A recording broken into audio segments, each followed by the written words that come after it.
Hello everyone, welcome to my channel called SC Classes for KVS PGT Computer Science.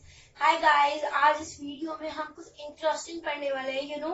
मैं आप लोगों के लिए कुछ वेरी मोस्ट इम्पोर्टेंट क्वेश्चंस लेकर आई हूँ जो कि आप लोग केवीएस के एग्जाम देने जा रहे हैं। उससे पहले डेफिनेटली आपको वो क्वेश्चन रीड आउट करने चाहिए, क्योंकि without that question I don't think so आप केवीएस के एग्जाम में आपको हेल्प मिल सकती है। These questions would be very beneficial for you guys. So please let's start. And guys, one more thing.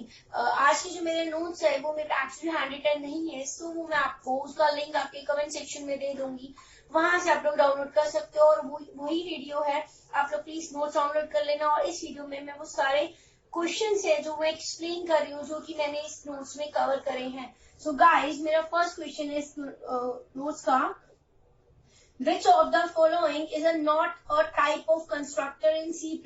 मतलब C++ में ऐसा कौन सा कंस्ट्रक्टर है जो कि इनमें से नहीं है। आपको कोई चार ऑप्शन गिवन है: copy constructor, default constructor, friend constructor, parameterize constructor.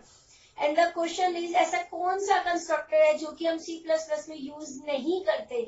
तो उसका आंसर है फ्रेंड कंस्ट्रक्टर, क्योंकि हम पैरामीटराइज कंस्ट्रक्टर भी यूज करते हैं, कॉपी कंस्ट्रक्टर भी यूज करते हैं, and one more thing, default constructor. हम ये तीनों कंस्ट्रक्टर यूज करते हैं हमारी C++ में। हम सिर्फ जो फ्रेंड कंस्ट्रक्टर होता है उसको C++ में यूज नहीं करते। एंड गाइस, ये जो क्वेश्चन है ये लास्ट ईयर के केवीएस के एग्जाम से लिए हुए हैं मैंने, और कुछ और इम्पोर्टेंट एग्जाम से भी लिए हुए हैं। आपको ये क्वेश्चंस का थ्रू आउट करना बहुत जरूरी है, ताकि आप लोगों को आइडिया ले जाए कि एग्जाम में किस टाइप के क्वेश्चन आपसे पूछे जाएंगे। ऐसे ही मैं आपको डे बाय डे कुछ वीडियोस प्रेजेंट करूंगी जिसमें आपको मोस्ट इम्पोर्टेंट क्वेश्चन गिवन होंगे। एंड अब next question is, which is not a member of the class? कौन सा इसमें क्लास का मेंबर नहीं है? And option are static function, constant function, friend function, virtual function. So guys, हमारी class का सिर्फ जो फ्रेंड फंक्शन है वो एक क्लास का मेंबर नहीं होता, क्योंकि फ्रेंड फंक्शन का मतलब होता है जो कि आउटसाइड फंक्शन है, जो कि क्लास के बाहर फंक्शन है, उसको हमारी क्लास में यूज करना। फॉर एग्जाम्पल, अगर मैंने क्लास बनाई है मैंगो, आपने C++ में पकड़ा होगा गाइस, अगर मैंने क्लास बनाई है मैंगो और यहाँ पे मैंने कोई भी फंक्शन दिया है void show, या फिर मैंने दिया है इंट डिस्प्ले, कुछ भी अगर मैंने फंक्शन यूज किया है गाइस, ऐसा कोई भी फंक्शन अगर मैंने यूज किया है, ये जो फंक्शन आ रहे हैं ये तो इस क्लास का मेंबर है, इस क्लास के पार्ट है। इसके बाहर, इस क्लास के बाहर जो भी फंक्शन यूज किया जाएगा उसे कहते हैं हम फ्रेंड फंक्शन। तो हमारा क्वेश्चन यही है, कौन सा क्लास का मेंबर नहीं है, which is not a member of the class? और answer is friend function. Friend function is not a member of our class. Next question is, which of the following is used to mark a beginning of paragraph? ऐसा कौन सा option है जो कि एक paragraph की beginning को mark करता है, जिसकी हेल्प से हम एक पैराग्राफ को स्टार्ट कर सकते हैं? सो गाइस, हमारे पास बहुत सारे ऑप्शंस हैं। इसमें चार ऑप्शन है, एक है PAR पैराग्राफ, एक है BR ब्रैकेट, एक है TR और एक है सिंपल P, लाइक दिस। हमारा क्वेश्चन है, which is use to start a beginning of a paragraph? एक पैराग्राफ की बिगिनिंग को स्टार्ट करने के लिए क्या यूज किया जाता है? हम इस टैग को यूज करते हैं। ये HTML से क्वेश्चन आया हुआ गाइस, तो यानी कि आपको HTML की बेसिक नॉलेज लेना भी बहुत जरूरी है। गाइस डोंट टू वरी, मैं आपको HTML के नोट्स भी यहाँ पर दे दूंगी। So guys, this tag, paragraph tag को हम यूज करते हैं to start the beginning of a paragraph. Next question है, This is for the largest heading? कौन सा टैग है जो कि हम लार्जेस्ट हेडिंग के लिए यूज कर सकते हैं? And option are head, heading, H6, H1। Guys, ऐसा ऑप्शन है H6, H1, हेडिंग, ये कुछ ऑप्शन है। क्वेश्चन है, which is use for largest heading? सबसे बड़ी हेडिंग के लिए कौन सा HTML टैग यूज किया जाता है? तो हमारा आंसर है H1। गाइस, जब सबसे बड़ी हेडिंग होती है तो हमें H1 करना होगा, यानी कि ऐसे। अगर मैं लिख रही हूं यहाँ पर लार्जेस्ट, यानी कि ये सबसे बड़ी हेडिंग है, फिर मैंने इसका पार्ट्स लिखा, स्मॉल एक्सेट्रा, मैंने और सारे पार्ट्स लिखे। सो लार्जेस्ट हेडिंग, लार्जेस्ट जो है वो सबसे बड़ी हेडिंग है, तो कौन सा टैग यूज होगा इस हेडिंग के लिए? H1। H1 टैग यूज होगा सबसे लार्जेस्ट हेडिंग के लिए, और H6 टैग यूज होगा अगर सबसे स्मॉलेस्ट हेडिंग के लिए। गाइस, ये था आपका answer. Next question is, the information stored in the information stored in the catalog of database। जब हम DBMS की बात करते हैं तो हम वहाँ पे एक डेटाबेस बनाते हैं, तो उस डेटाबेस में जो कि कैटलॉग में इंफॉर्मेशन स्टोर क्या होती है, कैटलॉग क्या होते हैं जो कि आपको डिस्प्ले के लिए यूज किए जाते हैं। फॉर एग्जांपल बुक्स का कैटलॉग, फॉर एग्जांपल ड्रेसेस का कैटलॉग, वो अलग अलग कैटलॉग होते हैं। तो आपका क्वेश्चन है the information stored in the catalogue of database, database के कैटलॉग में ऐसी कौन सी इंफॉर्मेशन है जो कि स्टोर करते हैं। And our option is meta data. Guys this is the answer कि हम मेटा डेटा को स्टोर करते हैं in the catalogue of database. Next question is which SQL operator tests if any one of the subquery meets the condition। यानी कि कौन सा SQL operator है जो कि टेस्ट करता है कि कौन सी क्वेरी हमारी कंडीशन को मीट कर रही है। इसका आंसर है इन जो है वो हमारा एक ऑप्शन है, जो कि इन जो है ना हमारा एक कंडीशन एसक्यूएल ऑपरेटर है जो कि मीट्स द कंडीशन, जो कि टेस्ट चेक करता है कि कौन सी कंडीशन है। फॉर एग्जांपल अगर मैंने कह दिया find the number of employees working in Mumbai, Delhi, Hyderabad, तो इसका आंसर आएगा इन ऑपरेटर यूज किया जाएगा जो कि कोई से भी एम्प्लॉयज, चाहे वो हैदराबाद, चाहे वो मुंबई, चाहे वो दिल्ली, कहीं भी इन तीनों में से किसी भी एरियाज में जो भी एम्प्लॉय वर्क करता रहेगा उसका नाम ला देंगे। इसके लिए कौन सा ऑपरेटर यूज करा है इन ऑपरेटर का मतलब है जो की कंडीशन दी है उनमें से कोई भी कंडीशन को मीट करेगा, चाहे हैदराबाद का ला कर दे, चाहे मुंबई का, चाहे तीनों का इकट्ठे, कोई भी एक का भी बता सकता है। उसके लिए हम कौन सा ऑपरेटर यूज करते हैं, इन ऑपरेटर यूज किया जाता है इसके लिए। Next is to add two cells। अगर हमारे पास दो सेल्स है गाइस, क्वेश्चन है A1 और A2, हमारे पास दो सेल्स है। अगर हमें इन दोनों सेल्स को ऐड करना है तो कौन सा ऑप्शन यूज किया जाता है। और आपके पास बहुत सारे ऑप्शन है, इसका आंसर है गाइस एमएस एक्सेल का क्वेश्चन है, ये भी हमारा लास्ट ईयर का क्वेश्चन है। आपका क्वेश्चन है कि दो सेल्स है हमारे पास A1 और A2, अगर हमें उन्हें ऐड करना है तो उसके लिए कौन सा ऑप्शन यूज किया जाता है। आप ऐसे यूज कर रहे हैं is equal to A1 plus A2। इस ऑप्शन की हेल्प से हम दोनों सेल्स A1 और A2 को ऐड करेंगे। So this is our option. Next is How many primitive data types are used in Java? Java में कितने टाइप्स के primitive data types को यूज करते हैं। Option is 8। हमारा आंसर है जावा में हम 8 टाइप के primitive data types को यूज करते हैं। Int, float, caret, etcetera 8 types के हमारे पास जावा में डेटा टाइप्स होते हैं जिन्हें की हम यूज करते हैं। नेक्स्ट इज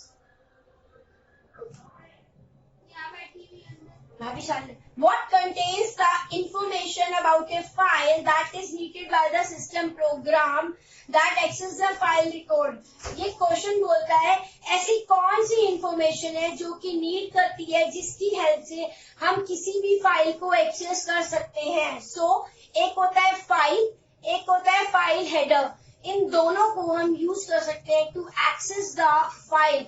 अगर हम एक फाइल को एक्सेस करना है तो सिस्टम प्रोग्राम कौन सी इंफॉर्मेशन यूज करेगा, एक फाइल को यूज कर सकता है, एक फाइल हेडर को यूज कर सकता है, जिससे कि हम प्रॉपर फाइल को एक्सेस कर सकते हैं। Next is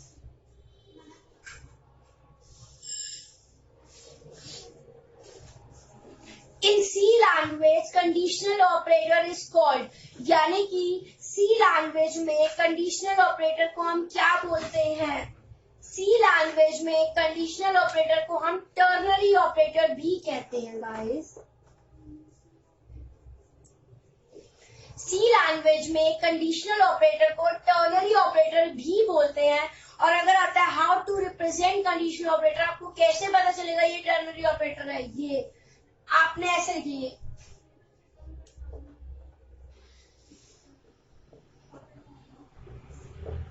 condition 1, condition 2, condition 3। अगर कंडीशन 1 चेक करेगा, अगर ये गलत है तो इस पे चेक कर देगा, अगर ये दोनों गलत है तो इसका आंसर कंडीशन 3 पे ले आएगा। इसको हम बोलते हैं conditional operator, that is ternary operator. Next question is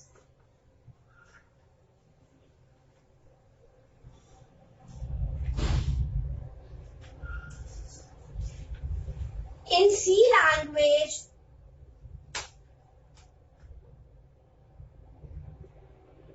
हाँ जी, question is in C language में परसेंटेज डी ऑपरेटर आप किस लिए यूज करते हैं? हम इंटीजर को शो करने के लिए परसेंटेज डी ऑपरेटर का यूज करते हैं। ऐसे सी लैंग्वेज में हम परसेंटेज डी ऑपरेटर यूज करते हैं इंटीजर के लिए। Next question is stack data structure को हम क्या बोलते हैं? स्टैक डेटा स्ट्रक्चर को हम लीफो भी बोलते हैं। लीफो का मतलब होता है last in first out. For example अगर हम last in first out, for example अगर आप किसी मैरिज पार्टी या किसी फंक्शन में जाते हैं, वहां पे प्लेट्स का एग्जाम्पल ले लो। जो प्लेट को हम सबसे लास्ट में पुट करते हैं वही सबसे पहले पिक करती है। प्लेट को बोलते हैं लास्ट इन फर्स्ट आउट। ये एक स्टैक जो मैरिज पार्टी में या किसी भी फंक्शन में जो प्लेट्स होती है वो एक स्टैक का एग्जाम्पल है, वो स्टैक को शो करती है। स्टैक शो करता है लास्ट इन फर्स्ट आउट, जो लास्ट में होता है वो सबसे पहले आउट किया जाता है। Next is process ID of kernel process. और दो प्रोसेस होते हैं, एक होता है थ्रेड्स, थ्रेड्स में दो होते हैं, एक होता है कर्नल प्रोसेस, एक होता है यूजर लेवल थ्रेड। दो टाइप के थ्रेड्स होते हैं। तो बोल रहा है process ID of kernel process, जो कर्नल होता है उसको सिस्टम प्रोसेस बोलते हैं, उसकी प्रोसेस आईडी क्या होती है?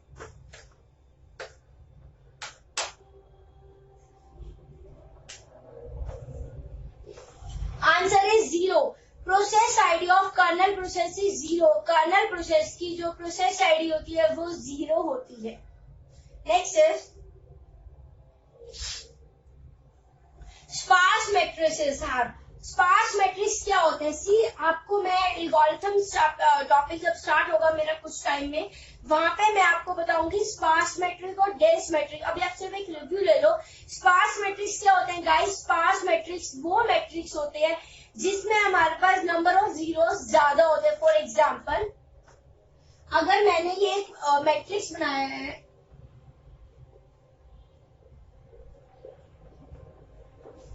गाइस ये है एक मैट्रिक्स। अगर मैंने एक मैट्रिक्स बनाया तो मुझे पूछ रहा है स्पार्स मैट्रिक्स क्या होते हैं? ये होता है स्पार्स मैट्रिक्स। स्पार्स मैट्रिक्स का मतलब होता है जिसमें नंबर ऑफ जीरोस ज्यादा होते हैं कंपैरेटिव टू अदर नंबर। कोई भी और नंबर होगा बट नंबर ऑफ जीरोस कितने होंगे? ज्यादा होंगे। इसको बोलते हैं स्पार्स मैट्रिक्स। डेंस मैट्रिक्स इसका उल्टा होता है, जिसके अंदर नंबर ऑफ नॉन जीरोस ज्यादा होते हैं, यानी कि जीरो कम होते हैं। तो स्पार्स मैट्रिक्स क्या होता है? वो मैट्रिक्स जिसके अंदर नंबर ऑफ जीरोस की एंट्रीज ज्यादा होती है। नेक्स्ट क्वेश्चन इज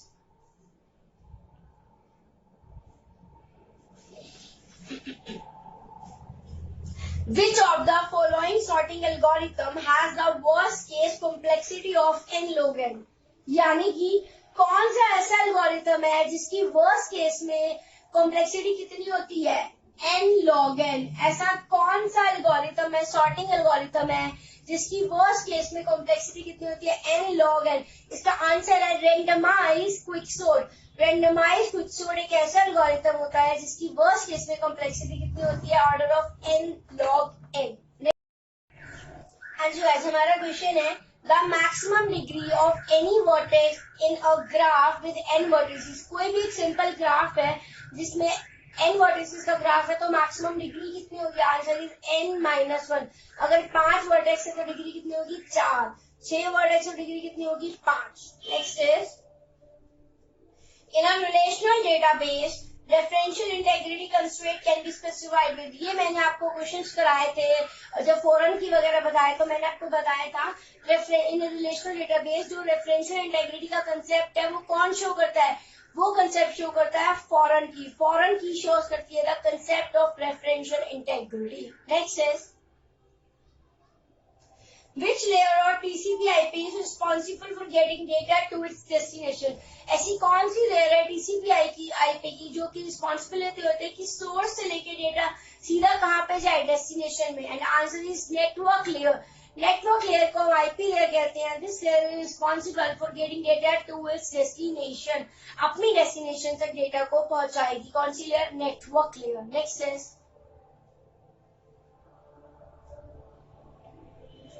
कौन सा स्टैंडर्ड है जो कि प्रोवाइड करता है ऐसा कैरेक्टर्स जो कि सारी वर्ड की लैंग्वेज को कवर करता है? वर्ड में जितनी भी लैंग्वेज यूज होती हैं, ऐसा कौन सा स्टैंडर्ड है जो कि उन लैंग्वेजेस को कवर करता है? Unicode.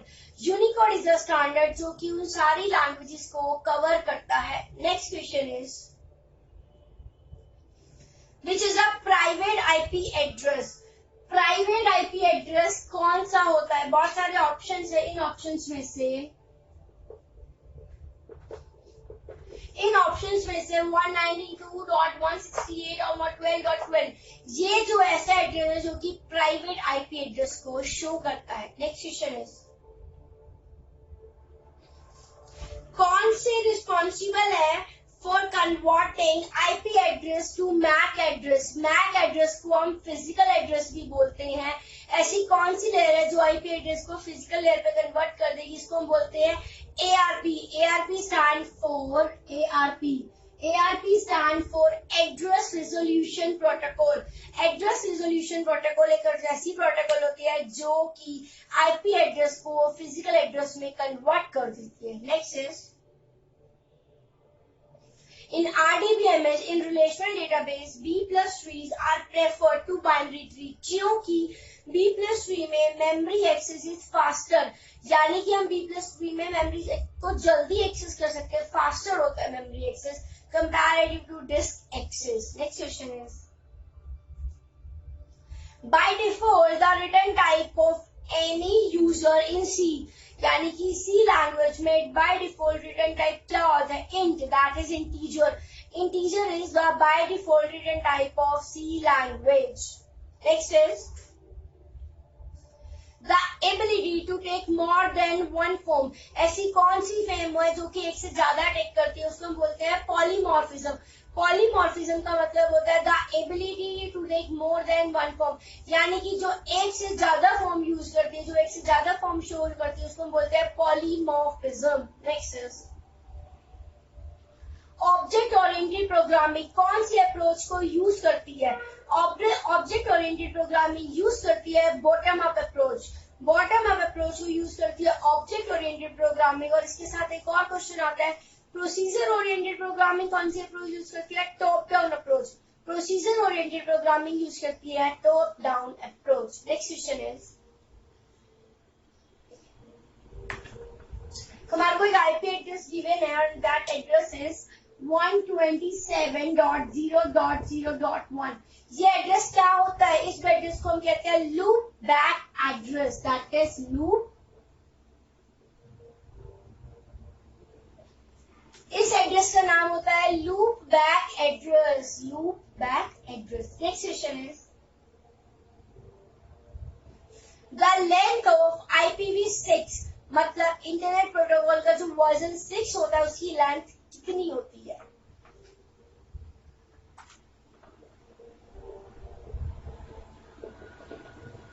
One 128 bits is the length of IPv6. Next is frames from one LAN to another LAN, यानी कि एक LAN से, गाइस देखो ये एक LAN है LAN 1। अगर मुझे LAN 1 से LAN 2 को फ्रेम्स को सप्लाई करना है तो किसकी हेल्प से करूंगी? ब्रिजेस की हेल्प से। जो ब्रिज होते हैं जो कि आपस में LAN को कनेक्ट करते हैं, जिसकी हेल्प से मैं एक LAN से दूसरी LAN को फ्रेम ट्रांसमिट कर सकती हूँ। Next question is an attribute of table that cannot take multiple values। ये मैंने आगे सबको फर्स्ट नॉर्मल फॉर्म करवा दिया है और गाइस अगर नहीं कराया तो मेरी नेक्स्ट वीडियो नॉर्मल फॉर्म से ही होगी, सिर्फ कुछ इंपॉर्टेंट वीडियोस ही दूंगी मैं। सो द क्वेश्चन इज ऐसा कौन सी नॉर्मल फॉर्म है जिसमें मल्टीपल वैल्यूज होल्ड नहीं करती? तो our answer is first normal form ऐसी नॉर्मल फॉर्म है जो कि मल्टीपल वैल्यूज को होल्ड नहीं करती। Next question is which contains the swap space. ऐसा कौन सा है जो कि स्वैप स्पेस को कंटेन करता है? Answer is disk. डिस्क में स्वैप स्पेस कंटेन होता है। दैट्स इट गाइस, ये तो हमारी आज की वीडियोस के लिए। गाइस इस वीडियो में मैंने मोस्ट इंपॉर्टेंट क्वेश्चन कवर करे हैं जो कि आपको डेफिनेटली गो थ्रू होना चाहिए केवीएस के एग्जाम में अपेयर होने के लिए, सो दैट आप एस्टिमेट लगा सको किस टाइप के क्वेश्चन आएंगे। गाइस ये जो 30 क्वेश्चन है, these are the most important question. Guys ये क्वेश्चन वही क्वेश्चन जो कि मैं आपको अपनी वीडियोस में करा चुकी हूँ या फिर अपनी नेक्स्ट वीडियोस में जो कि मैं आपके आगे रिप्रेजेंट करने वाली हूँ। So guys please subscribe my channel, like my videos. Thank you guys for watching my videos. Thank you.